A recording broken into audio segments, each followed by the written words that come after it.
Faixa 43. Repressão.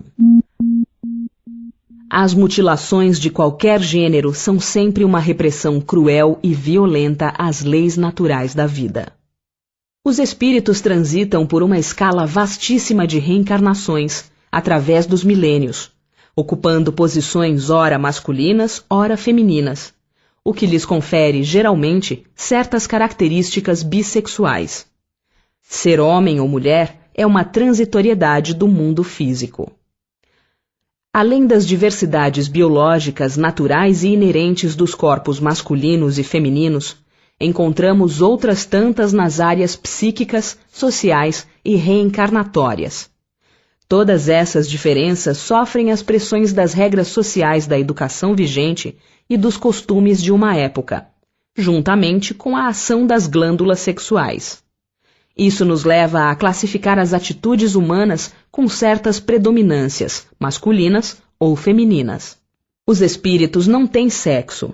Portanto, em toda a personalidade humana existem traços de masculinidade e de feminilidade. Isso não quer dizer que uma mulher com traços masculinos seja anormal, mas sim que existem aspectos sexuais típicos e diferentes em cada criatura. Dessa forma, cada ser se distingue por determinadas peculiaridades no mundo afetivo, e por isso, a tendência emocional da criatura, muitas vezes, difere e independe de sua morfologia orgânica. Na infância, os pais se encarregam de transmitir às crianças as primeiras noções sobre sexualidade, mas nem sempre guiam seus filhos para um bom entendimento das faculdades genéticas. Em muitas ocasiões, fixam preconceitos na mente infantil, os quais mais tarde gerarão diversos desequilíbrios da libido. As religiões ortodoxas e controladoras atribuem ao sexo uma proibição divina.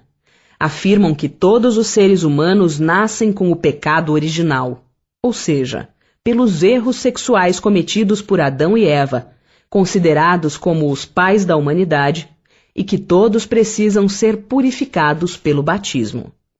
Colocam ainda a abstenção sexual como condição imprescindível para se atingir a santidade, olvidando-se de que tudo o que existe na natureza foi gerado por Deus, e que a sexualidade é parte integrante de nossa criação divina. Adultos imaturos do ponto de vista espiritual reprimem os impulsos sexuais nas crianças, atribuindo malícia ou precocidade por desconhecerem que as energias sexuais são forças criativas inerentes aos seres humanos e importantíssimas para seu desenvolvimento psicoemocional. Desconhecem ainda que somente pequena parte dessa energia age na atividade sexual propriamente dita.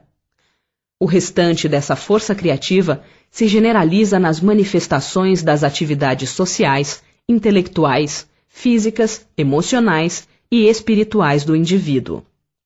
Ao inibirem um setor, estão comprometendo o todo. Quer dizer, os seres humanos não funcionam por partes separadas, mas num processo de interdependência. Não podemos tocar num elemento sem afetarmos todo o crescimento psicológico em evolução. Que se deve pensar das mutilações operadas no corpo do homem?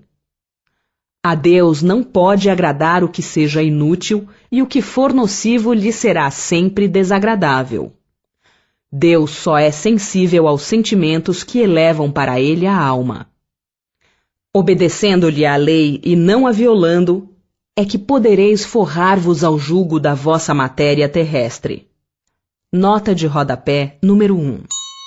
Leitura da nota de rodapé número 1.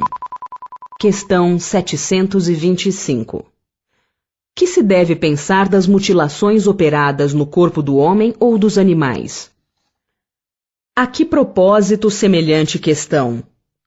Ainda uma vez, inquiris sempre vós mesmos se é útil aquilo de que porventura se trate. A Deus não pode agradar o que seja inútil, e o que for nocivo lhe será sempre desagradável. Porque ficais sabendo, Deus só é sensível aos sentimentos que elevam para ele a alma. Obedecendo-lhe a lei e não a violando, é que podereis forrar-vos ao jugo da vossa matéria terrestre. A energia sexual pode trazer satisfações tanto nas atividades afetivas e emocionais, quanto em quaisquer das atividades intelectuais, espirituais e orgânicas, proporcionando ao indivíduo uma sensação de bem-estar e facilitando sua criatividade. A ideia de sexualidade proposta pela doutrina espírita há mais de 140 anos encontra apoio nas modernas teorias psicológicas. Leva o indivíduo a uma ótica transcendente do sexo e o faz abandonar essa visão simplista, biológica e materialista a que ele sempre foi relegado. Entendemos por mutilação não somente a privação ou a destruição visível de partes do nosso corpo, mas também a ocorrida de forma imperceptível, oculta ou velada. Podemos cobrir os impulsos sexuais com o manto da simulação. Substituímo-los por outros, inventamos desculpas e álibis convincentes para ocultá-los de nós mesmos e dos outros. Porém, eles não desaparecem. As mutilações de qualquer gênero são sempre uma repressão cruel e violenta às leis naturais da vida. No entanto, todos nós somos convocados a planejar uma vida sexual equilibrada. A abstenção imposta gera desequilíbrio, mas a educação aliada ao controle e à responsabilidade será sempre a meta segura para o emprego respeitável e nobre das forças sexuais.